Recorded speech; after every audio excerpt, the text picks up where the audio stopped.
Disclaimer.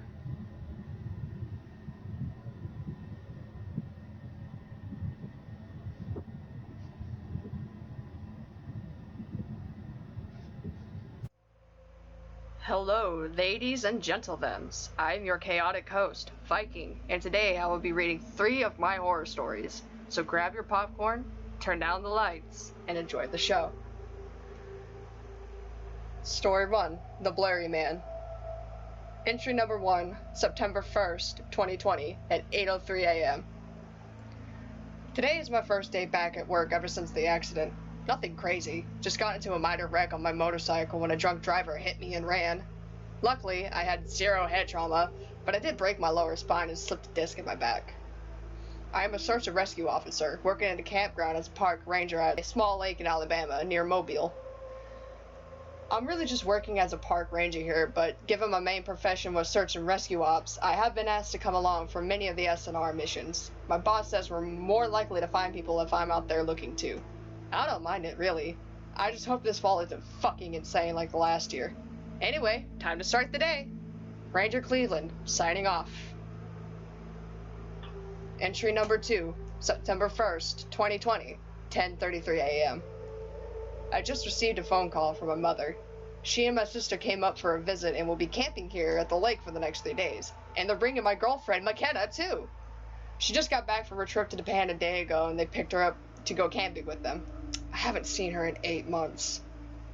I'm going to see if my boss would be okay with me pitching a tent with my family and sleeping at the campsite while they're here. As long as it's only when I sleep, and I will still do my job. Ranger Cleveland, signing out. Entry number 3, September 1st, 2020, 12:03 p.m. I got the green light. My boss even said I don't have to work in office, I just have to stay on call. I'm pumped! Ranger Cleveland, signing out. Entry number 4, September 1st, 2020, 9:53 p.m. Something weird just happened. My family and I were enjoying s'mores by the fire when my boss called me. First, he asked if I received any calls yet. Then as I'm saying I didn't get any, he cuts me off and tells me to meet him at the office ASAP. Jeez, I better get up there, fast. Ranger Cleveland, signing out. Entry number 5, September 1st, 2020, 11:15 p.m. We've got another case. When I got to the office, there was a woman standing at the desk in total hysterics, sobbing and babbling about how her 2 children, her 11-year-old daughter and an 8-year-old son, had gone missing within the last hour.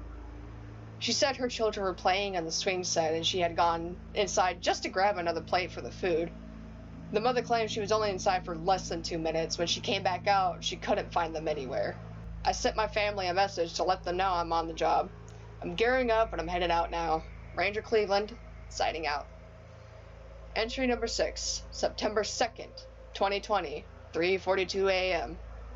We've been searching all night, but we haven't had any luck. There are volunteers all over the lake looking for the 2 children. Even my family stayed up late looking for them. Nothing. The mother gave me the description and photos of the 2 children. The daughter's name is Lee and the son's name is James. Lee is about 5 foot and has short, slightly wavy brunette hair. Her eyes are hazel. She has dimples and her 2 front teeth are a little bigger than the rest, like her mom's. The mother says she resembles a young Ali Sheedy, the actress who played Allison Reynolds in The Breakfast Club, or Audrey Holcomb, the actress for Eden in Stranger Things. But she had chubby cheeks and dimples. She was reported wearing blue jeans and a pink and white Baja hoodie. James is about 4'4" with blonde 80s styles mullet and blue eyes. He was reported wearing a pair of black and green basketball shorts and a Sonic the Hedgehog t-shirt. I can't imagine what those poor kids are going through. Most people have turned to their sides, the day team are sleeping. I'm on the night team, so I won't be going to sleep till after 6 a.m. Wish me luck. Ranger Cleveland, signing out. Entry number 7, September 2nd, 2020, at 5:39 a.m. Holy shit! McKenna found the little girl. I got a call from my girlfriend about 30 minutes ago telling me to come back to the site and to come look at my tent ASAP. I hurried over to the site and went into my tent to find Lee laying out on my sleeping bag, looking fucking mortified. I've got her in my office now, taking a statement for her while we wait for the mother to drive up here from the other side of the lake. The day team is awake now and have started searching for the boy. I don't think I can sleep until we find James, too. Ranger Cleveland, signing out.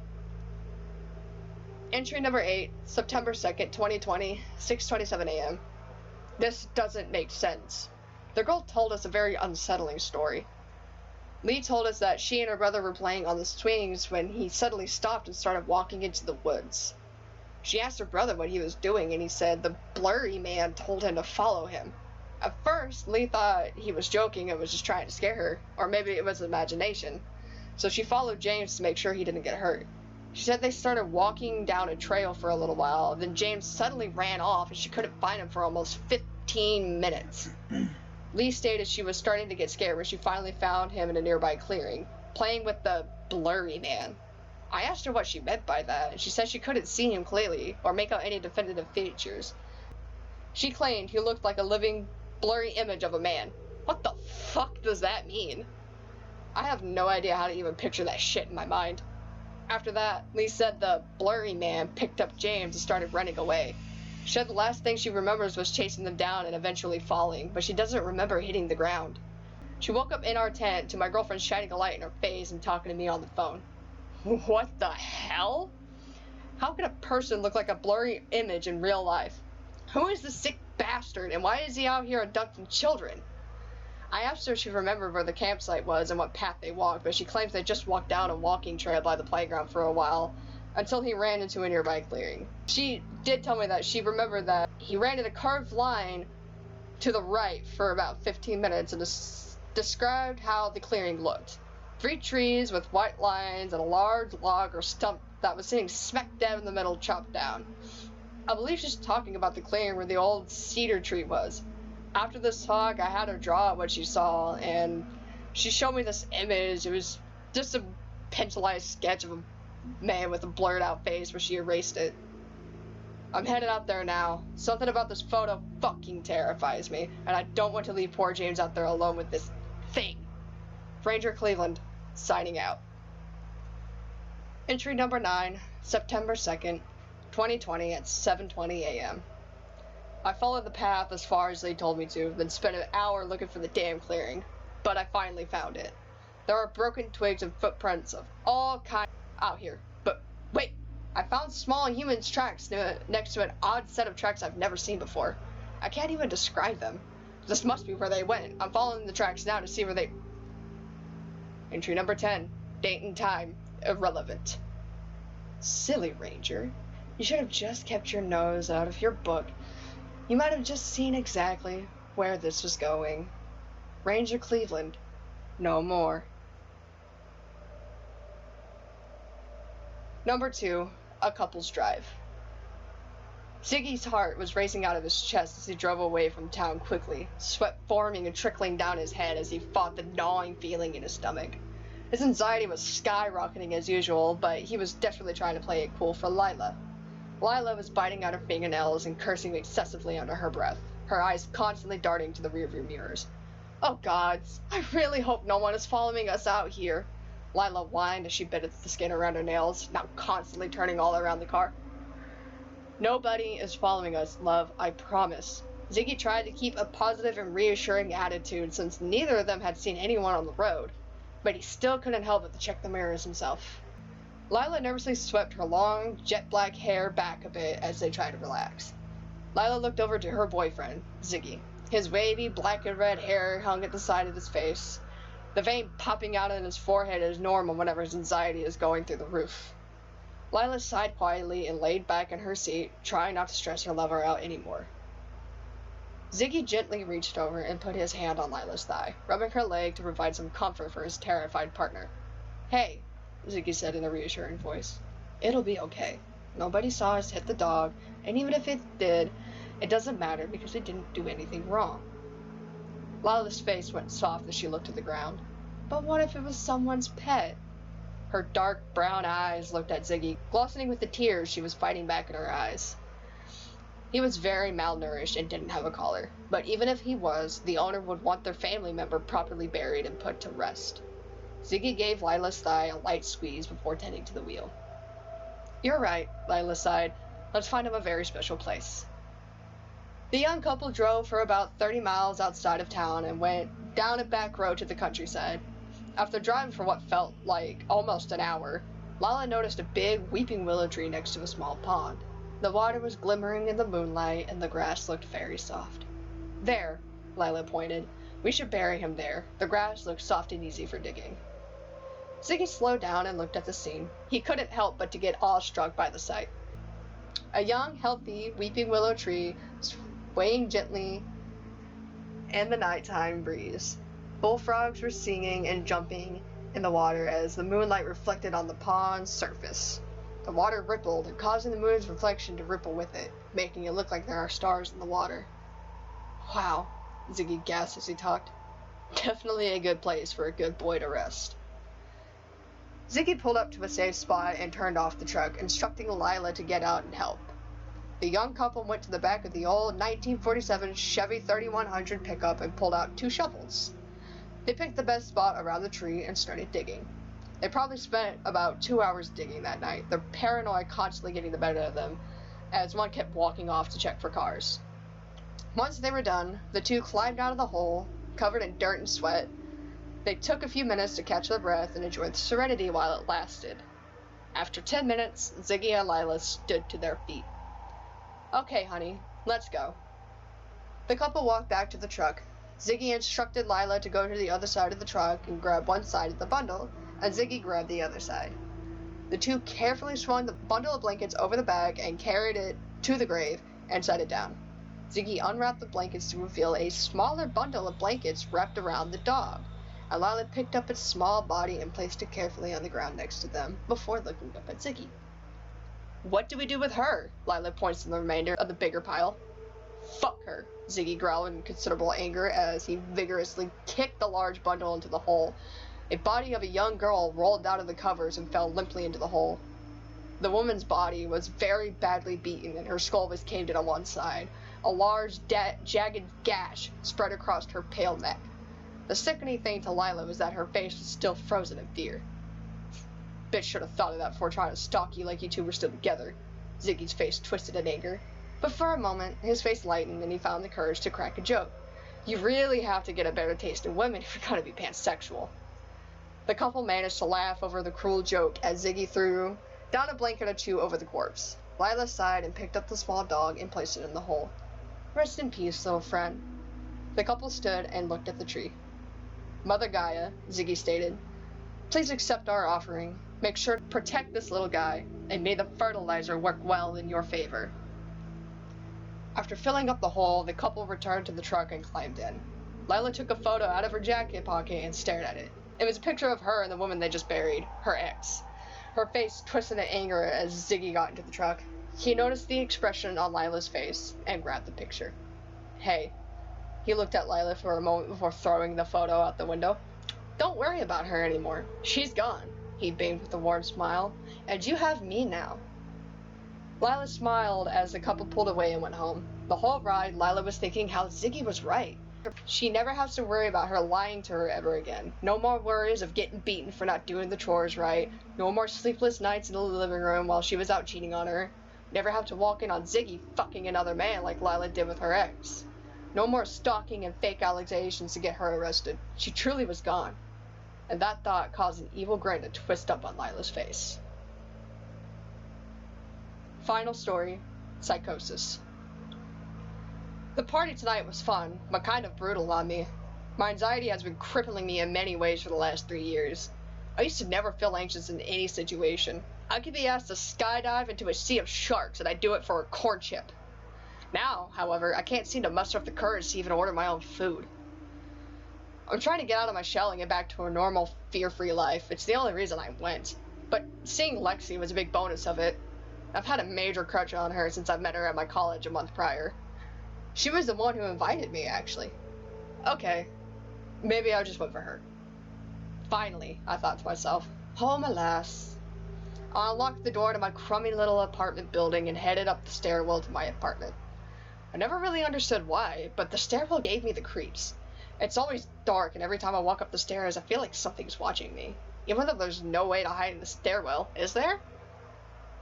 I walked into my apartment with an exasperated sigh before looking around and seeing the place is utterly trashed. Good gravy, I thought to myself, I'm a damn slob. I grumbled to myself, upset that I let it get this bad, and started a cleaning frenzy. There is nobody here but me, but this place looks like the aftermath of a frat party with dozens of attendees. I put on some music as I cleaned, Citizen Soldier to be precise. I relate to their songs on a personal level. I sang along loudly to Monster Made of Memories as I cleaned up. As I moved to the kitchen to wash dishes, a roach seemed to appear from thin air and crawled up my arm. Anyone who knows me knows I am petrified of any bug. They are all creepy crawlies to me, even ladybugs. I could feel each individual leg the roach had crawling up through the hairs of my arm, feeling worse than soaking in acid in my opinion. I started flipping out, flailing my arms about and yelling, trying to get it off me. Finally, I don't feel like crawling on my arm. I looked around thinking I got it off me, but my paranoia skyrocketed when instead, I saw a spider on my shirt. I suddenly feel crawling everywhere. It feels like I was in the movie The Mummy when the people got completely taken over by the beetles. I screamed and ran to the stairwell while pulling off my shirt like it was on fire. I got to the top of the stairwells and then I froze. Are the stairs moving? I thought to myself as I stared down the stairwell. It wasn't like I could physically see anything, but I saw movement. There is no way I'm going down these stairs. No way in hell. They're covered in bugs, I thought to myself as I shrieked and ran into my apartment again, panting and hyperventilating as I looked at the shirt on the floor. Then around, finding no trace of the spider or roach in my house. I questioned what I've seen and looked back at the stairs. No movement. I took a flashlight to check and saw nothing on them. Was I imagining the bugs the whole time? I shuddered and went back into my apartment, going straight to my bed. Surely all I need is some sleep, I excused myself. I was woken up about an hour later to loud, rapid footsteps. What the fuck? I said to myself. At first I thought it was just the neighbors walking around upstairs, but as I woke up I realized they were coming from my own apartment. My heart started pounding so hard in my chest that I almost drowned out the heavy footsteps. Cold sweat trickled down my face as I got up and grabbed my 9mm from the closet and quietly made my way out of the room. I used to watch a lot of military and airsoft videos, so I knew the concept of sweeping the house. And as quietly and efficiently as I could, I swept the place, checking every single room. I moved into the living room and saw no one, but it sounded like the footsteps were circling me. I don't know what came over me, but next thing I know, I'm bolting out of the door and down the stairwell. I only got halfway down this before the sounds of the footsteps became obnoxiously loud, like someone was using my head to tap dance on. I covered my ears and I cowered to the ground. They were so loud I couldn't hear my own thoughts. I felt like I was moments away from being stepped on by a titan. My ears started ringing loudly, and that's when I saw it. A pale, disfigured humanoid creature was watching me from right above. I froze in fear as the creature slowly walked down the wall. Each step it came closer, the pounding footsteps got louder and louder. I didn't know what else to do but hide my face and cover my ears. Stop it, stop it, stop it, I kept repeating to myself, my voice trembling and cracking more with each repeat. Suddenly, the footsteps sounded like metal against a giant grinder or something. I couldn't compose myself anymore, and I shouted in both fear and agony, "Fucking stop it!" Silence. After what seemed like an eternity, silence, alas. I looked up and around and didn't see anything out of the ordinary. I bolted from my apartment and locked the door behind me. Whatever the hell that thing was, I didn't want it getting in. I tried reasoning with myself and reminded myself of my psychosis episodes, but I felt this was all way too real. My brain couldn't come up with that shit. I turned my recliner around to the door and sat down, holding my gun and waiting. I fell asleep again, and I woke up, this time, to the worst thing I could possibly imagine. The disfigured man creature was back. Looking much closer at it, it looked like a ghoul straight out of Dungeons & Dragons. I stared at it in horror as it smiled an evil, toothy grin, but all of its teeth were razor sharp. I don't like the way my skin feels on my body. It spoke. It fucking spoke! After a moment of silence, it asked, Do you like the way your skin feels on your body? I was too terrified to speak, but I suppose the creature took my silence as an answer. You don't? Well, why don't you pull it off? It grinned more at me, and I attempted to go for my gun. I was about to grab my gun. I heard it say with a deep voice, Pull off your skin. I couldn't imagine what my neighbors must have thought, but the next thing I know, the creature digs its claws into me and starts ripping my skin off chunk by chunk. It was the worst pain imaginable. I have been shot, stabbed, ran over, and even drowned. But this, however, was fucking nightmarish. I let out the loudest, blood-curdling scream I could, but I couldn't stop it. I grabbed the gun and pointed it to my own hand, shouting, "You won't fucking take me!" and pulled the trigger. It's been 3 weeks since that night. I now reside in a mental hospital, being watched over by doctors who claim they want to help. They tried to tell me none of it was real, but I knew it was. I felt it all, tasted the blood, and I saw the creature. I have wraps around my head that covers my eyes. I can't see it, but I know it's pretending to be one of these doctors, waiting for me to drop my guard so I can finish the job. But I'm still one step ahead of it. It can't hurt me if I shove this broken shard of glass right into my trachea. Well, that is all I have for you today. If you enjoyed this video, please leave a like, a comment, and subscribe, and click that bell notification to get notified when I come up with more story videos. Thank you all, and I'll see you next time.